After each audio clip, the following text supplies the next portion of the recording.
सबसे पहली और बड़ी मिस्टीरियस डिस्कवरी ये है कि किसी जमाने में एंटार्क्टिका पर बर्फ नहीं बल्कि घने जंगल थे। इंपीरियल कॉलेज ऑफ लंदन के साइंटिस्ट्स के मुताबिक उन्हें यहाँ फॉसिलाइज्ड वुड मिली, जिससे पता चलता है कि करीबन 90 मिलियन ईयर्स पहले एंटार्क्टिका एक गर्म कॉन्टिनेंट था जहाँ पर घने जंगल होते थे। इसके अलावा उन्हें यहाँ कुछ ऐसे इंसेक्ट्स के फॉसिल्स भी मिले जो सिर्फ गर्म इलाकों में होते हैं। एंटार्क्टिका के बारे में दूसरी बड़ी और मिस्टीरियस डिस्कवरी ये थी कि इस 3 किलोमीटर की बर्फ के नीचे 400 लेक्स हैं जिनका अपना ही इकोसिस्टम है। वहाँ पर ऐसे समुद्री जानवर हैं जो पूरी दुनिया में, और यहीं पर आता है एंटार्क्टिका का वो हिडन पॉलिटिकल फ्रंट जिससे बहुत कम लोग अवेयर हैं। जहाँ बाकी पूरी दुनिया दूसरे जियोपॉलिटिकल इश्यूज में उलझी हुई है, वहीं अमेरिका, चाइना और सोवियत यूनियन अग्रेसिवली एंटार्क्टिका पर एक्सपेडिशंस भेज रहे हैं। इनफैक्ट चाइना ने तो वहाँ अपने मल्टीपल रिसर्च स्टेशन सेटअप किए हैं। 1959 की एंटार्क्टिक ट्रीटी के मुताबिक कोई भी कंट्री एंटार्क्टिका में साइंटिफिक इन्वेस्टिगेशंस कर सकता है, बस उसे इन स्टडीज का रिजल्ट सब कंट्रीज के साथ शेयर करना होंगे। 1992 में यूएस जियोलॉजिकल डिपार्टमेंट के सर्वे में ये डिस्कवरी सामने आई कि एंटार्क्टिका में 5 के अलावा उन्हें यहाँ कुछ ऐसे इंसेक्ट्स के फॉसिल्स भी मिले जो सिर्फ गर्म इलाकों में होते हैं। एंटार्क्टिका के बारे में दूसरी बड़ी और मिस्टीरियस डिस्कवरी ये थी कि इस 3 किलोमीटर की बर्फ के नीचे 400 लेक्स हैं जिनका अपना ही इकोसिस्टम है। वहाँ पर ऐसे समुद्री जानवर हैं जो पूरी दुनिया में कहीं नहीं होते, जैसे ये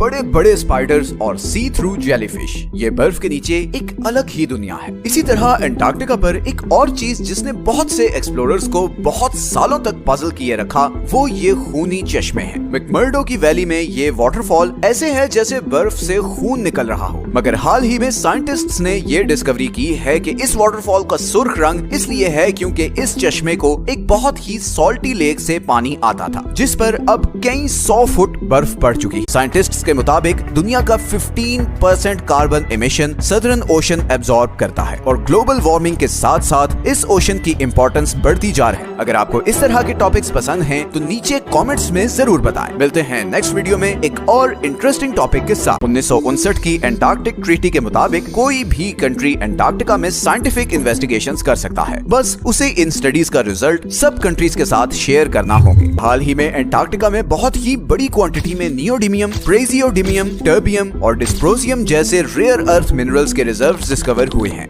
ये वो मिनरल्स हैं जो सारी इलेक्ट्रॉनिक डिवाइसेस में यूज होते हैं, और क्योंकि दुनिया का फोकस अब ऑयल और गैस से हटकर इलेक्ट्रॉनिक डिवाइसेस को पावर करने वाले एनर्जी रिसोर्स